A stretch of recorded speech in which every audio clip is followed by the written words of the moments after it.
Many Democratic incumbents in the state legislature are facing challengers in the primary election. House District 13 is a canoe district with Northeast Maui and 3 other islands in Maui County. Incumbent Lynn Decoite is opposed by Native Hawaiian activist Walter Ritte. On Oʻahu, State Senator Karl Rhoads faces business owner Kevin McDonald for the seat that includes Nuʻuanu and Chinatown in a winner-take-all primary. Tonight's live broadcast and live stream of Election 2020 on Insights on PBS Hawaii start now.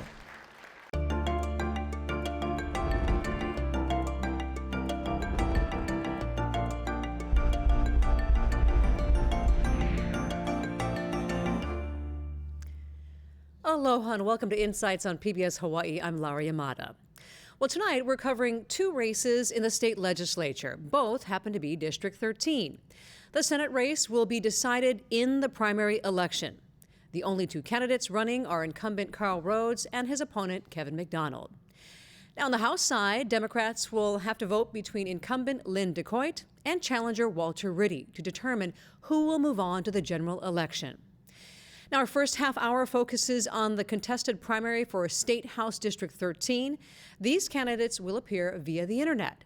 After a quick change, we'll have the Senate candidates at the table. And of course, we look forward to your participation in tonight's show. You can call, email, or tweet your questions, and you'll find a live stream of this program at pbshawaii.org and the PBS Hawaii Facebook page. All right, now to our guests. They are both Democrats running for House District 13, which covers parts of Northeast Maui, Lanaʻi, Molokaʻi, Kahoʻolawe, and Molokaʻi. Walter Ritte is a Native Hawaiian activist. For decades, the Molokaʻi resident has been on the front lines of movements helping to stop the U.S. military bombings in Kahoʻolawe and blocking construction atop Mauna Kea. Running for re-election is Representative Lynn Decoite. She is serving her 3rd term after being appointed in 2015. She was born on Oʻahu but has lived on Molokaʻi since the age of 4. She's a 3rd-generation homestead farmer. Thank you to both of you for joining us, and let's get right to it. First question, I'm going to send this to you, Mr. Ritte.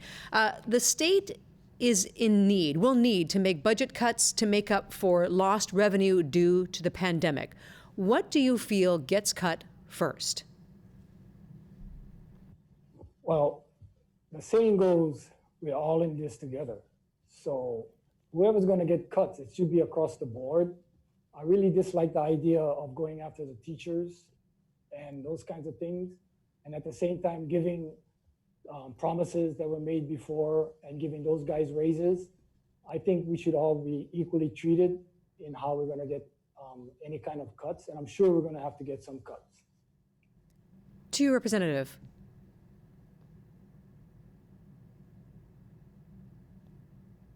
We're not hearing you, Representative. You're going to have to unmute your mic. Sorry, so for me, it's looking at those pet peeve projects. Those are the projects I believe that should be cut. We need to prioritize those, and I'll say it clearly. You know, agriculture needs to be at the forefront. We need to continue to feed people, to nourish them, and keep the health, safety, and well-being of the people first, and make sure that these are prioritized in those orders. So I would like to look at making sure that those pet peeve projects are put on the side burner. So let's follow that thread a little bit more and talk about some of the effect of COVID. One being related to Young Brothers. They had asked the state for millions of dollars to help keep operations going. Do you feel, let's start with you, let's continue with you, Representative Decoite. Do you feel the state should give Young Brothers the money? And if operations were to stop, what would that mean, do you think, for residents in District 13, especially in Lanaʻi and Molokaʻi? Well, first of all, Young Brothers is a statewide issue. It's not a Molokaʻi and Lanaʻi issue. As you know, Young Brothers services both Hilo, Kauai, and Maui. So the fact that Molokaʻi and Lanaʻi are on the front burner, I believe, is not the case. It's a statewide issue. I believe that we shouldn't be looking at the financials put before us. We should be looking at the tax filings of Young Brothers. As most of us know, they were being subsidized by Saltchuk. And while being basically say fend for yourself, I think that we need to look at their financials and go line item by line item to see what needs to be put in place so that the funding mechanism, whether or not the state decides to support them or not, I'm not in favor of giving a blank check to any company and then have them turn around and say, I'm sorry, but we cannot no longer stay in business. There needs to be checks and balances when we look at any business and that servicing that of the community and the state of Hawaii at large. Your response, Mr. Ritte. Well, they don't have much competition, right? So they're asking for all of these monies is really suspect right now. And I believe they were asking for the money before the pandemic. So I'd like to make sure that whoever is going to be fighting for the public demands that there's some kind of a hearing and an investigation as to what the heck is going on. Why are they dumping stuff off of the barges and spilling things all over the ocean? Something is wrong with that company. And when they ask for that amount of money, we need some kind of a hearing and some kind of answers before we give those kinds of monies to these guys. Mr. Ritte, I'm going to have you expand on that a little bit, talking about what Young Brothers does. They bring in a lot of imported foods and goods. So how do you feel as far as Hawaii becoming less reliant, I should say, on imported foods? Oh, that's a must. I mean, our whole history in Hawaii is that we were self-sufficient and we were feeding as much people as we have today. So we need to look at some of our historical background and find out how did we survive in Hawaii without having jets and huge barges bringing us food. So I'm really anxious to figure out how we're going to learn from our ancestors how to survive in the middle of the Pacific and how to get along with our environment so that we can pass on all of the things that we have enjoyed today to our future generation. And Representative, how does Hawaii become less reliant on imported food? What's your perspective? Well, my perspective as a farmer is bottom line is we have to just do it. You know, there has been many cases where those that have basically said, this is what we need to do as farmers. This is what we need to do as ranchers to feed the state of Hawaii. You know, we got to lead by example. Talk is cheap. As we continue to move forward and feed the people of Hawaii, as you saw, COVID-19 was very critical to where farmers and ranchers became the heroes. They came to the forefront. They weren't made up, but yet you're looking at a state of Hawaii that has 0.05% of its budget supported to the Department of Agriculture. You lead by example. You don't just talk the talk, but you walk the talk. As a farmer and rancher myself, the challenges that we face have been critical.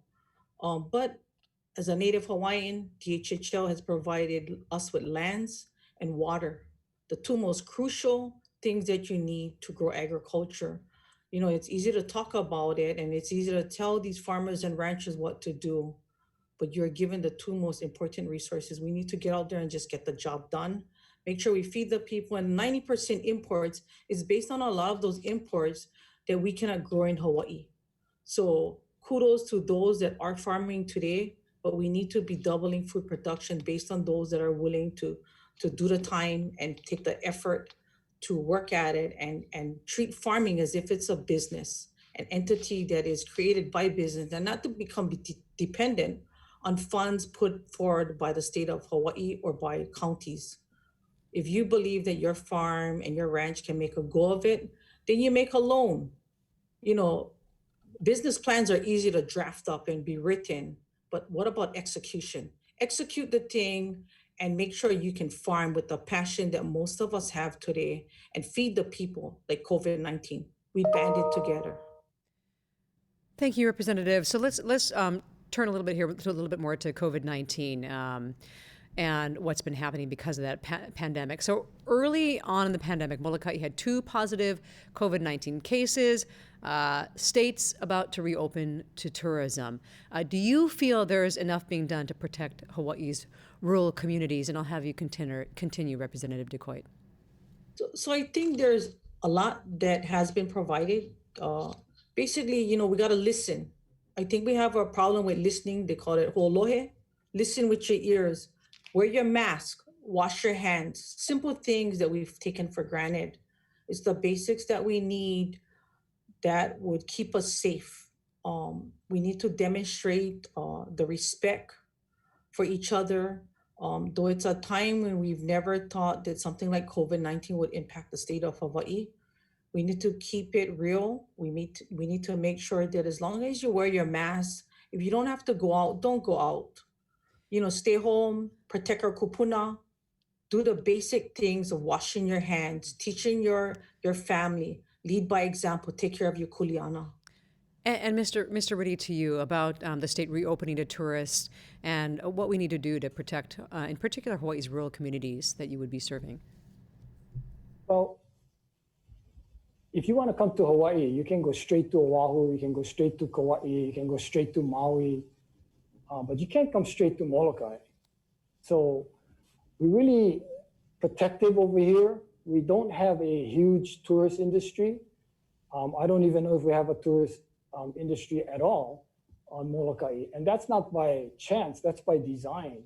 We've decided on Molokaʻi a long time ago that we were not going to depend on tourism as being our #1 industry. We on Molokaʻi are practicing two economies here.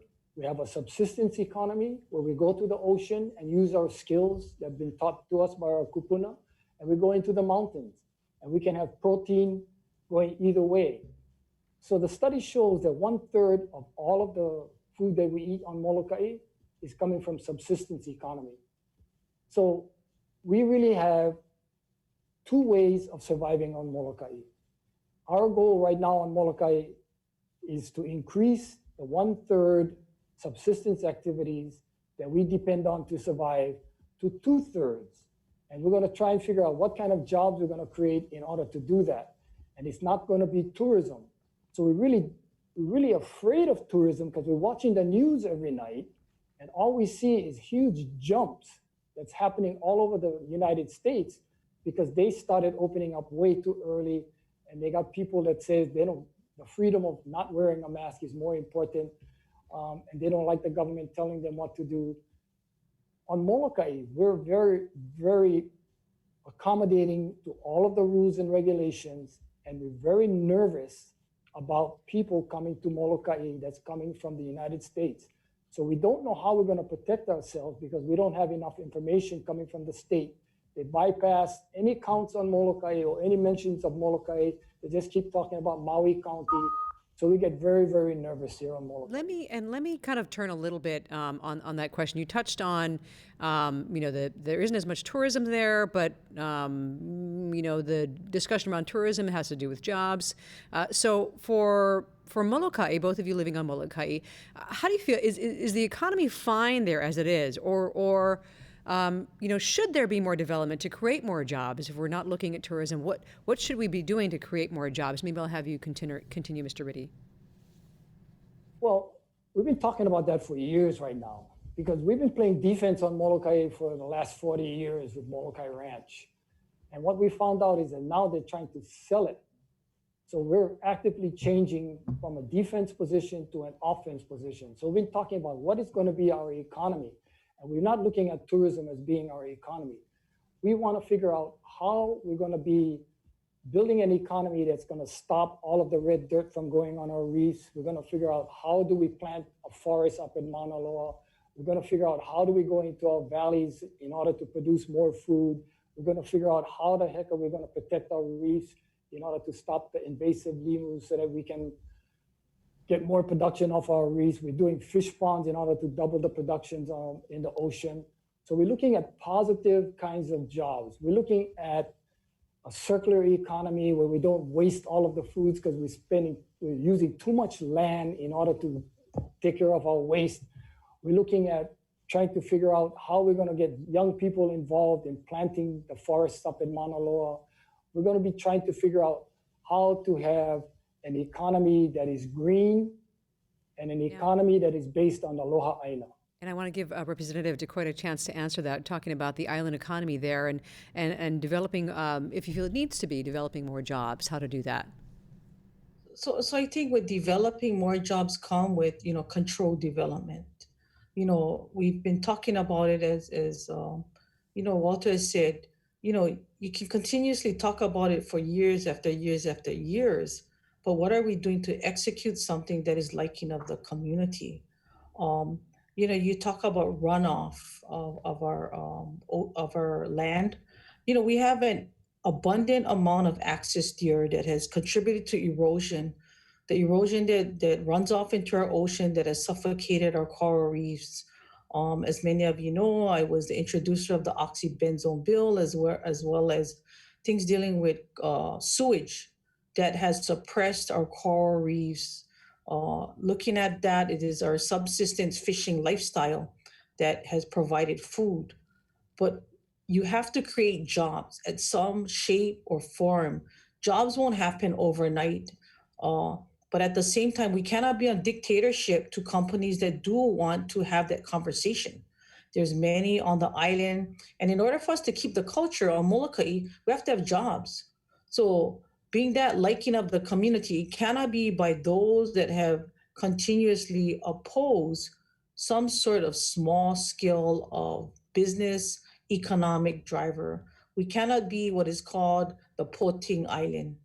We have to take it to the next level, be creative of how we want business, whether it be entrepreneurship and so forth. But we cannot say no to everything. We have to somehow not depend on Honolulu and Maui to support us at that financial level. We got a couple of viewer questions here, so I want to make sure I get to those. And this one is directed toward you, Mr. Ritte. Here's the question. With Hawaiian interests at the core of your campaign, how will you represent non-Hawaiians? Well, it's simple. Everything that's good for Hawaiians is good for everybody. I mean, I don't understand how people can say what is good for Hawaiians is not good for everybody else. It don't make no sense. What I'm trying to figure out is, how do we survive in the middle of the Pacific without destroying all of our natural resources that belong to the future generations? We're not really interested in extraction kind of economy because that doesn't work. It shows that it doesn't work. And we're not really concerned about tourism and spending all of our tax monies trying to encourage them to come over here. We're already too full. So we want to spend our monies creating infrastructure like hatcheries and stuff like that, that we can produce more food in our fish ponds, and we can provide more food in our rivers, and grow hihiwai and grow enenui and grow mullet and those kinds of things. So those are the things that we're interested in. So I'm going to ask these questions individually, but and not necessarily to both of you. But if you feel that you want to tag on, by the way, when you or ask the next question, feel free, and you can raise your hand a little bit too if you like. So this next question of your question, this is directed to you, Representative Decoite. The question is, do you support TMT on Mauna Kea? Please explain your stance. I think with STEM, that is involved, science, technology, engineering, and math. I believe that many of the kids involved today want to be at the competitive level for technology. Whether or not TMT is an issue, TMT is an issue that is set on Big Island. I represent District 13. I represent the people of District 13. I believe that those telescopes that are there, that are decommissioned, they need to come down. Bring down the telescopes up in Mauna Kea. At the same time, it needs the communication. It needs to have buy-in by the people for the people. Whether or not I support it, I believe the people need to make that decision, because you do have a difference of opinions on both sides of the aisle. But I think that technology that moves us forward today in today's world have to be looked at on both sides of the aisle. And Mr. Ritte, I know this has been a big issue for you. Did you want to comment? Yes, I want to comment. I mean, this is not about science or technology or space things. This is about Hawaiians trying to have a voice about what is sacred to them and what is not sacred to them. And I was there for months. And what I saw happening in the Hawaiian community, it was phenomenal. The unity that this mountain brought to the Hawaiian community was way bigger than Kahoʻolawe. So this generation is really going to benefit by what is happening on that mountain. And this is a battle that as Hawaiians, we cannot lose. This is the line drawn in the sand. No, you will not. You took our beaches, which are hotels, you put poisons on our farmland. Now you're going to push us off the cliff and the top of the mountain.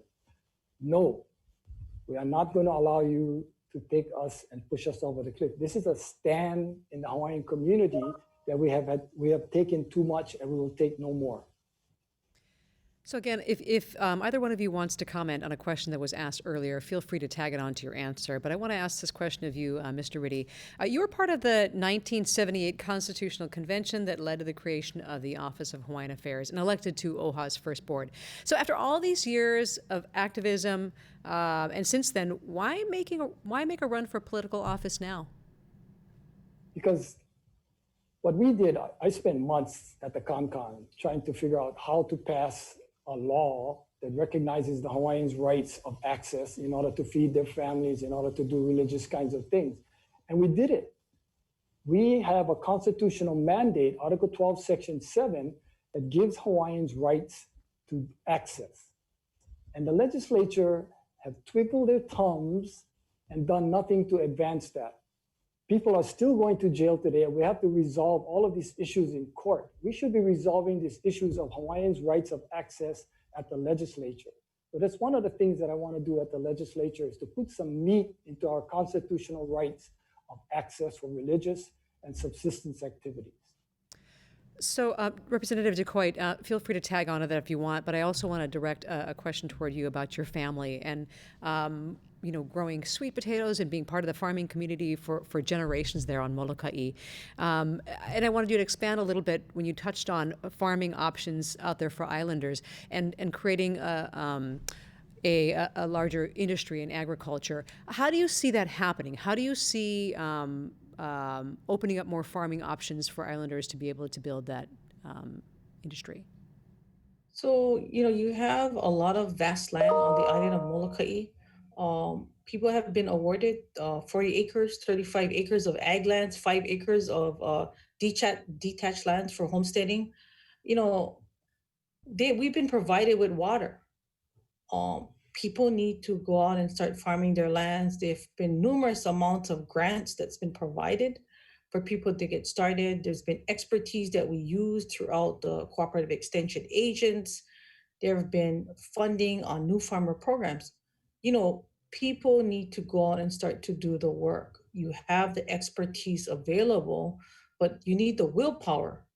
We talk a lot about growing agriculture, but if you don't have the passion and drive for it, it's not going to happen. The availability within ourselves, we need to move that forward. You can only do what you can with what you have. And if you have the two main sources, which is land and water, you take a look at every place around the US and around the world, they lack water, they lack land. We have numerous entities and organizations that have put funding before us, but you cannot come with a dream world of I'm going to do this and grow these things. Talk is cheap.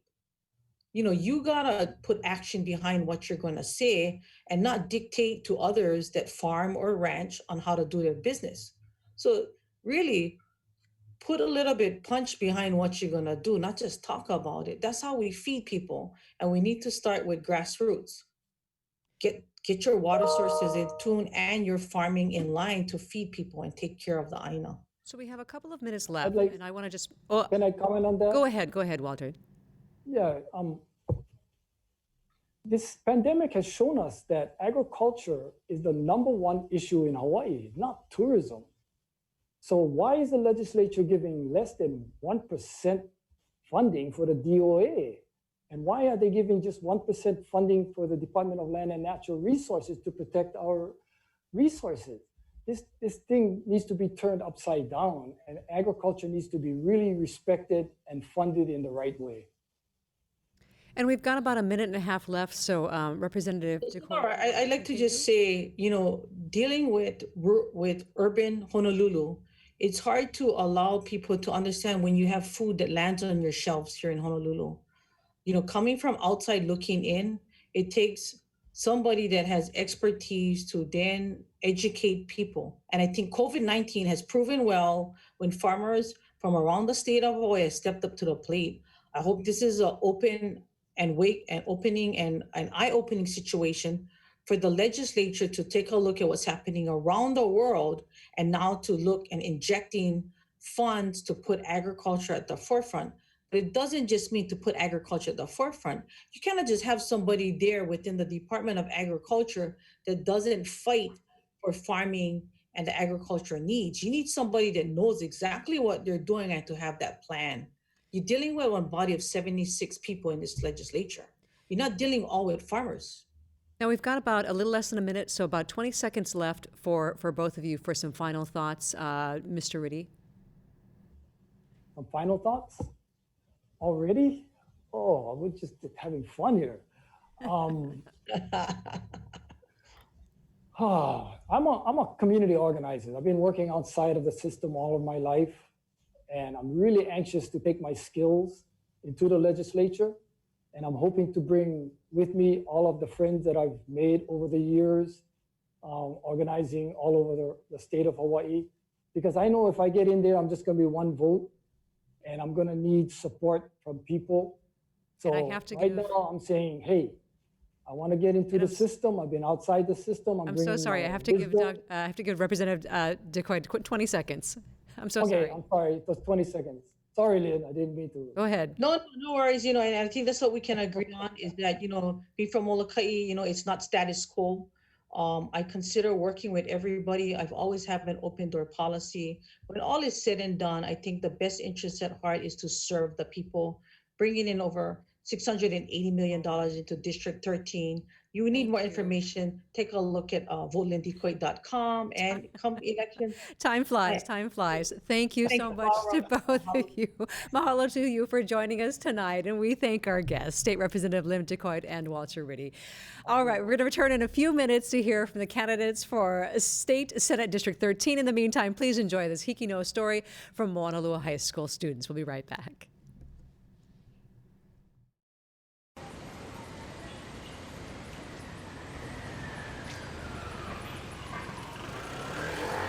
Chinatown was in pretty dire straits at that time, and this organization was one of the arts organizations that was ignited here to help turn around the neighborhood. As for being located in the heart of downtown Chinatown, the Arts at Mark's Garage has faced many challenges. I think for some people, there may be a negative stigma that's associated with a lot of downtown urban areas. But that's also partially due to policies, housing, and different things that are happening that aren't necessarily setting up all the right resources for the people that are in Chinatown. The Arts at Mark's Garage is an art gallery, a performance space, and a co-op for artists. My theory is when you really meet the community's need, that community is going to support what you're doing. Just part of the program is giving people a voice to talk about their project and the issues and their perspectives, and that's what I see the Arts at Mark's doing. Some of our artists have shown their works in higher end galleries, and when they come here they get a different crowd of people seeing their art. We give them access to downtown Chinatown. You know what, we all benefit when we have art in our lives. Even if you are not coming here, you know someone who is coming here and experiencing art. By providing the platform for artist collaboration, arts has revived the energy in downtown. If you look at some of the paintings around here, these are done, some of these may be done by people in your neighborhood. There's also a very large group of people that want to ensure that Chinatown continues to thrive. This should be a place that you and your family and friends come to every weekend because you know there's going to be something new and different happening there. With no sign of slowing down, arts will continue to be the canvas for the community. I'm Luke Nakahoro from Wallow High School for Hiki no. Aloha and welcome back for the second half of our Insights conversation featuring the two candidates for State Senate District 13. Now this is a winner-take-all in the primary. Please continue to email, call, or tweet your questions. The Oʻahu district includes Nuʻuanu, Liliha, Iwilei, Chinatown, and Downtown Honolulu. Now our first candidate is small business owner Kevin McDonald, who is the chair of the Downtown Chinatown Neighborhood Board. And State Senator Karl Rhoads is running for re-election and has held the office for the past 4 years. He previously served in the House of Representatives for 10 years. Okay, let's get right to it. And I'm going to start with you, Senator Rhoads. This first question, Hawaii is about to reopen to tourists on August 1st. Does the state have enough precautions in place to do this safely? Well, I think that's still an unclear question. I think there's a lot of sort of nitpicky little parts of how you do the testing and when you do the testing and what test you accept and how soon before you get on the plane and all that kind of stuff that still needs to be worked out. And we're getting there. I think that but I think people have to keep in mind that this just reduces the risk. It's not going to be zero risk. Your response, Mr. McDonald. Well, I think that we are a tourist-based economy, and we already it's already been predicted that we're going to lose a quarter of our small businesses. We need to get open, and we need to get open as quickly as possible. If there are precautions that we need to take, then we'll take them. If we have to put things in the airport or sanitation stations around, whatever it is we need to do those things because our economy is suffering, and it's only going to get worse the longer that we stay closed. So we have to do whatever's necessary to protect those at the greatest risk and get our businesses, which are also at great risk, open again. All right, so let's carry on that a little bit as far as the loss in revenue because of what's happening. Mr. McDonald, how can the state make up for what's going to be a huge loss of money that's usually generated by tourism? That's a great question, and I actually have a plan that I would like to implement for that. Controversial, perhaps, but I would like to legalize marijuana in the state of Hawaii. Now, I don't use marijuana or THC products at all. I don't. It doesn't have any interest to me. But marijuana is on every corner of every street. It's sold, and you can walk in any community or high-rise, and you can smell marijuana. It's about time that we legalized it here. It's part of our culture. There are strains of marijuana named for Hawaiian islands. So it's time that we legalized it. When we legalize it, we can regulate it, we can tax it, we can make it safer, we can set aside some of the proceeds from the tax for that to address any issues that come up with the legalization of cannabis. And what's another thing that we hear a lot these days is diversifying our economy. And adding this will add another industry to our economy, which there won't just be sales, there'll be agriculture, there'll be research, there'll be those kinds of things. And we're a tourist economy. We can market Hawaii as a place that has legal use of marijuana. I just read the other day that Colorado is the airline's #1 summer destination. And it's not because of their great resorts or their beautiful beaches. It's because they have legal cannabis there. Now, I want to give Senator Rhoads a chance to respond on that, what's going to be a huge hit in revenue and how we'd make up for that. In all likelihood, it will be. I think the legislature and I have supported a cuts last approach to it because as soon as you start cutting government, it's part of the economy and it's a death spiral if you keep going that way. So there are still a couple of scenarios where things won't be awful. I think they're becoming increasingly unlikely because the situation is so out of control in the mainland right now. The thing that we can't stop is how we've responded on the health front very well to the coronavirus problem. We're #1 in everything until recently. Then we started getting lots of spread again. But other states are blowing up right now. And that's going to affect us, and there's really no national policy in place at the moment that will make it easier for us. If other places weren't blowing up, the whole thing is a lot easier, and we can ameliorate the economic effects. I would also say that I don't think that legalizing pakalolo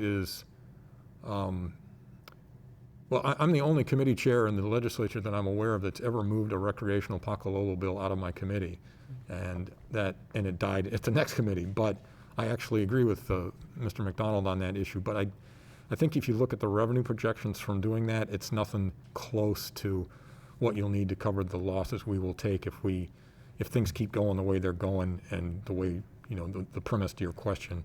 Because if we don't get a vaccine by the end of the year and the federal government doesn't do another CARES Act that bails out, that keeps unemployment benefits big and bails out state governments all across the country, we are in for a world of hurt. And I think that cuts, they're not quite inevitable yet, but when they come, if they do come, they're going to be very difficult to deal with. So let me continue on that a little bit, and I'll kind of include a question from Tim from Kaimuki and talking about, because we rely so heavily on tourism, some perspectives are that you do need to diversify and what we need to do and what kind of industries you should bring in. So Tim from Kaimuki asking, what is the position of the representatives in regards to bringing big pharma from China, for example, to Hawaii to help diversify the economy? And I'll start with you, Senator Rhoads. Excuse me. I think it's, at this point, we're going to have to look at all options. I don't know. I think, if you look at the way Puerto Rico for years and years was and still has a pretty good pharmaceutical industry is my understanding, but it was supported by major federal tax breaks. And I'm not sure what the economics of it of what that industry would be here. My guess is it's probably not that great. My inclination would be more to go towards the renewable energy side of things because we have all the advantages there. We've got solar, we've got wind, we've got waves, we've got geothermal, and if we became experts on that in all those areas and worked on the technology and advanced those, that's something that's going to be in demand for a long time because of the global climate crisis. And so to you, Mr. McDonald, as far you talked about as far as ways to diversify the economy, growing the cannabis industry, other ways you feel that, or do we need to? Should we continue to invest heavily in tourism? Or that's a great question, and Senator Rhoads is right when he says that there's a world of hurt coming. There is. It's too late now. We are on the precipice of a depression, and particularly here in Hawaii. Now, tourism is what we do. And we do it really well. So we do need to get that back on board. We need to pull out all the stops and open that up again. But I'm open to all kinds of ideas. There should be no stone that's unturned, whether it's big pharma or whether it's agriculture. The energy is something that we have solar and geothermal energy here in Hawaii like nowhere else. We should be pulling out all the stops. We are going to be in trouble. And we need to find every opportunity and examine every opportunity to get back. Marijuana is just one facet of that, but tourism is what we do. They need to come back strong, and we need to support our military troops that are here and use that to boost our economy. And we need to look at every other industry that's interested in happening here.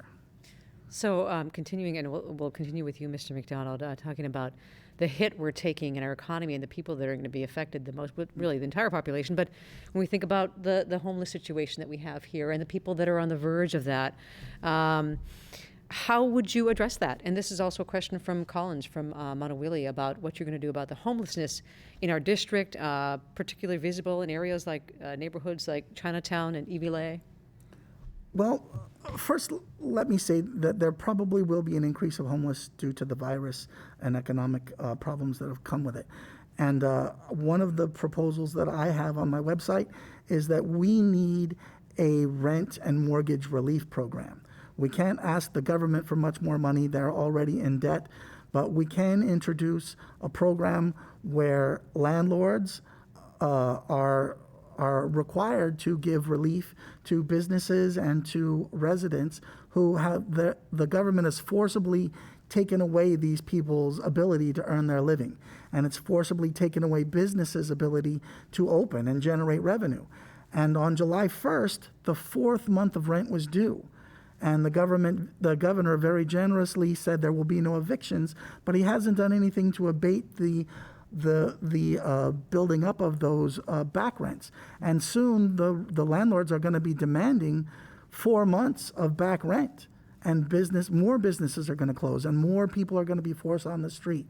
Now, homelessness is a bad issue in our district in Chinatown, Downtown 13.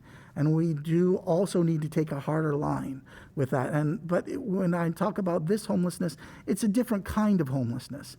In downtown and Chinatown, we have these sort of complacent homeless people. Now, I do need to give Senator Rhoads a chance to respond. Also, similar question from Mike in Makiki saying, what would you do to fix the problem of homeless in Chinatown, especially now with the increase of homeless due to COVID or potential increase? No, I think that's probably unfortunately correct. I mean, the legislature did pass a bill and part of the budget just recently that gives a subsidy for people who are on the verge of homelessness, but who aren't yet. And a lot of times it's the difference between having $1,700 a month or having $1,400 a month. So we are addressing that kind of gap group. And we are also topping up the unemployment insurance because people really need to have money continue to flow in. I mean, in my case, you can look what I've done already in terms of homelessness. It's been a priority ever since I've been in office. Kukui Gardens is still affordable because of one of my bills. Senior residence in Iwilei was built partly because of my efforts. I've spent a lot of time working on the severely mentally ill homeless, which is, of course, the big problem in Chinatown. And we were making progress before the pandemic started. It's a difficult issue because you're talking about people who are sick and don't know it. But we have passed bills that I've been involved with and or authored to make it easier to get people assistance with their mental illnesses and get them off the street. So it's a win-win for everybody. But that will continue to be an issue, and we will. I promised myself when I was first elected that I would take on any issue, no matter how difficult it was, no matter how unlikely it was, I would really solve it. And homelessness is an issue like that, where it's a work of a lifetime, and it will continue to be a paramount issue in the district. But I think we have done a lot of good things in that regard. Now, to you, Mr. McDonald, I want to ask you this way, and you can continue on too to respond to that. Being a small business owner in Chinatown, getting residents back into the neighborhood, how to do that. So continue on, and also. Well, I want to respectfully disagree with Senator Rhoads. I don't think that homelessness should take a lifetime to solve. I have been a small business owner in Chinatown, and I was able to chase many of them away from my business. And you have to take a hard line with these people. We can't be holding their hands and begging them to come to our services or whatever. We have to use our resources to get these people, and they're very resourceful. These people, you can go and you can take their drugs away from them, and they get up in the morning, and they'll get more. I've never heard of a homeless drug addict wake up in the morning and say, well, I don't have any money and I don't have any drugs, so I guess I'm not going to take drugs today. No, they're very resourceful people, and we need to encourage them. We need to be a little bit more stick and a little less carrot to get these people to conform to the rules of our society. Well, I would say that, yeah, I agree that there's two sides to the coin. Part of it is finding more affordable housing because there just isn't very much. And part of that's because of the tourism industry, all of us compete with people from all over the world who want to live here or to be here part of the time.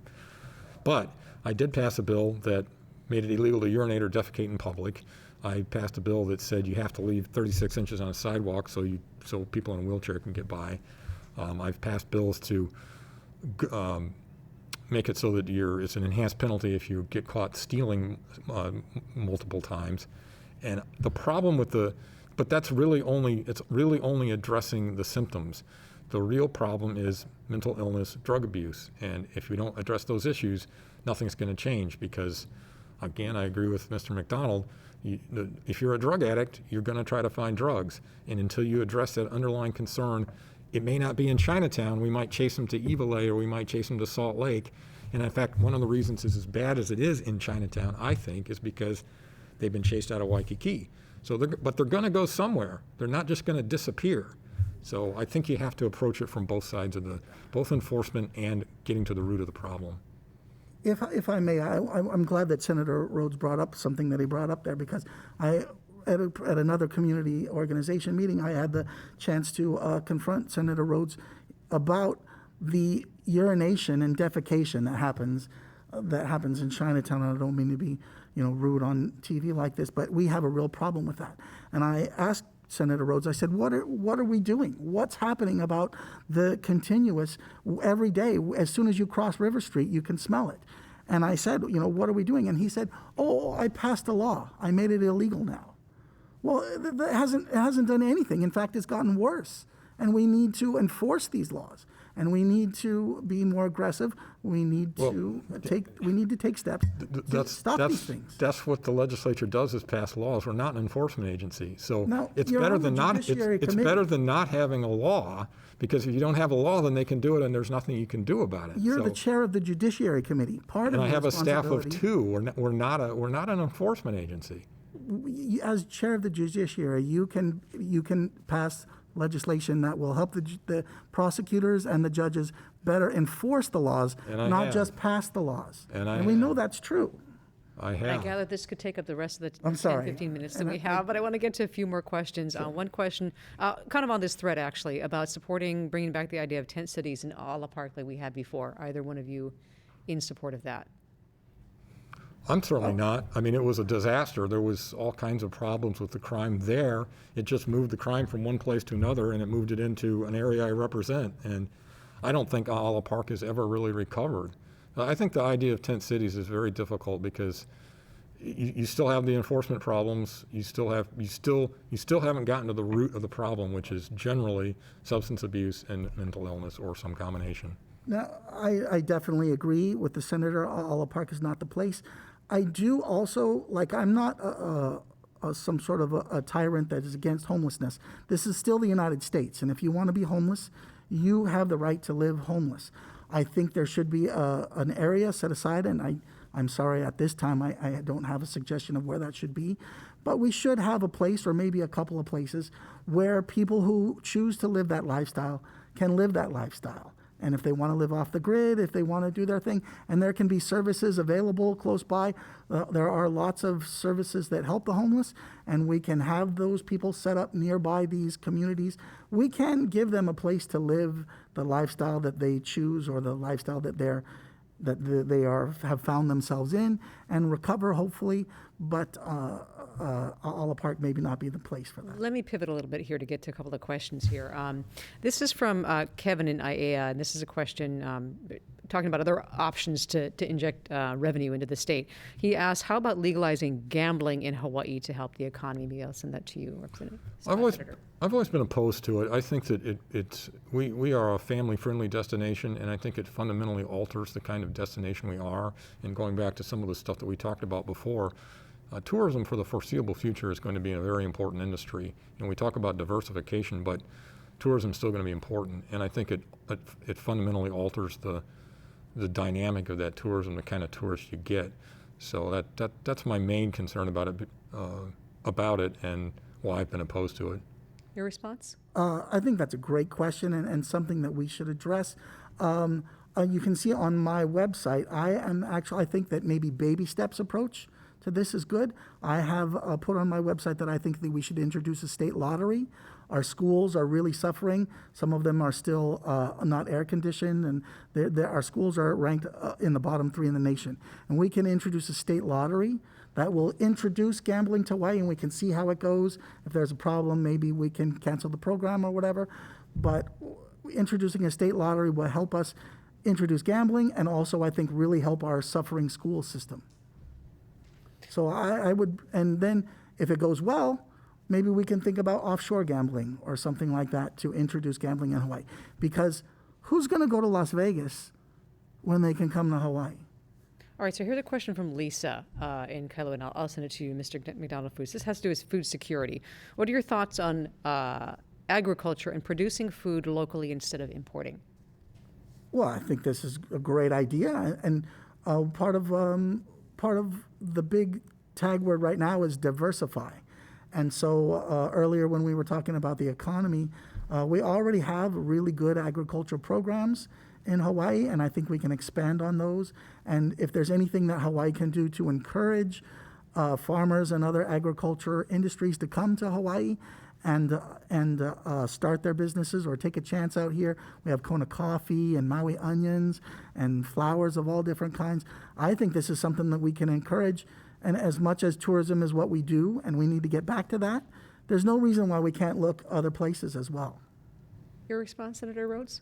I mean, we have fallow ag land right now, and part of it, I think we do need to up our game in that regard. And if anything, the pandemic is, I mean, when the federal government basically tells the states, you're on your own, that's kind of scary when you live out in the middle of the Pacific like we do. If shipping is cut off, we're in a world of hurt. We don't have that much food in the islands at any given time. So I think if nothing else, we should expand it just as a safety or an insurance policy to be sure that if we really are cut off at some point, we can at least survive for a while. All right, we got time for a couple more questions. I want to go back to revitalizing an area that's been hurt in part, some would argue because of the homeless situation, some because of COVID crisis. So in the downtown area in particular, I think that's the most obvious, that's visibly been hit as far as businesses. What do you think should be done, or what would you do to help bring business back into those areas that are in such dire need right now? Well, we have to start with, there was a study done earlier this year that's before COVID-19 that stated Hawaii was the worst state in the union to start a business. We're the highest tax state for businesses and for individuals, and the cost of living here is higher. We need to ease these restrictions. We need to make it easier for people to start businesses. And as a small businessman myself, it was very difficult. Every little time you turn around, there's a new person there who says, you need to give us money. And most of them are affiliated with the state. And so we need to ease these restrictions. And now more than ever, we need to get landlords to participate. They need to, it's particularly in downtown, every third door is empty. We need to incentivize these landlords to get businesses in their spaces. To you, Senator Rhoads? Well, every time I pay my taxes, it feels like I'm paying the highest taxes in the world. But if you actually look at You are. No, you're not. If you look, you have to look at the state and local combined to see where we're at, and we're in the middle of the pack. We're 25th or 24th, something like that. I think the immediate problem is the pandemic. Even if we have opened up mostly, but in Chinatown we still don't see anything like the level of business that we saw 5 months ago. And I think my wife and I are perfect examples. Part of the reason we like living in Chinatown is there's lots of restaurants to go to. We haven't been into a restaurant and sat down for a meal in months because we're not at particularly high risk, but we're getting older, and it's not something, is it worth doing that? And I think, is it worth taking that risk? And I think a lot of people are just saying, no, it's not. And you go and you look through Chinatown compared to what it was 5 or 6 months ago, it's just nothing's happening. I want to get to just one or two more questions on this one here. Honolulu Mayor Kirk Caldwell recently announced plans to revitalize Chinatown, increased police patrols, power washing sidewalks, new lighting, I think Saturday Hotel Street, closing to vehicles and bicyclists. What do you think about this kind of effort? Do you think it should be done on a regular basis, something to the effect? No, I mean, I'm totally supportive of it because people do urinate and defecate on the sidewalk fairly routinely, and you have to clean up. But I still think, we'll go back to an earlier point, which is that's all great. You gotta treat the symptoms, but if you don't actually get to the disease of addressing serious mental illness and people who need drug rehab, they're just going to come back. For example, Ala Park has a public bathroom that's open all the time. The city says that they fix it pretty much every week because somebody has trashed it. And so we keep treating the symptoms, but we're not getting to the underlying problem, and that's what we really got to focus on. This is something where Senator Rhoads and I can agree. The Mayor Caldwell's programs all seem to be good, and as a member of the Downtown Chinatown Neighborhood Board, we've been pushing and begging the city and the state for more programs like this to help Chinatown, which is really suffering. And we've been trying, and they finally have come. But I also, as Senator Rhoads mentioned, it's a Band-Aid for a much bigger problem. And the problem is homelessness and lawlessness. And I just want to make sure that we only got about a minute left, so I want to give you about 20 seconds each for some closing remarks. It goes fast, doesn't it? It does. It really does. Yeah. I'm first. Well, if you reelect me, I will continue to work on the hardest problems without fear of political consequence. I have tried for years to not be afraid of keeping my job, just try to do a good job, and as a result, I've ended up in the midst of a whole bunch of controversies. But I think that's part of the issue. That's part of your job as an elected official, and I will continue to work on the hard stuff: the homelessness, severe mental illness, pandemic, climate crisis, gun protection laws. And to you, Mr. McDonald. Thank you very much, and thank you so much for the opportunity. I really appreciate what PBS and the organizers are doing to bring the public into the election that's coming up. I would like to say that we in Hawaii have been voting for the same for 4 or 5 decades now. There's the same small group of good old boys club and the status quo that we need to get out of. And it's been Cayetano and Hirono and now Rhoads, and we need to go in a new direction. And thank you so much. All right, I'm going to have to move on from there. Mahalo for joining us tonight, and we thank our guest, small business owner Kevin McDonald and State Senator Karl Rhoads. Thank All right, you. next week on Insights, another doubleheader in our first half hour. The 2 Democratic candidates for State House 50, which represents Kailua and Kaneohe, Patrick Bronco and Micah Pritzker. They'll be followed by the 2 candidates vying for the Republican nomination for the State House 51, covering Kailua and Waimanalo, Donnie Chong and Kukana Kamatoth. Please join us then. I'm Laurie Amata for Insights on PBS Hawaii. A hui hou.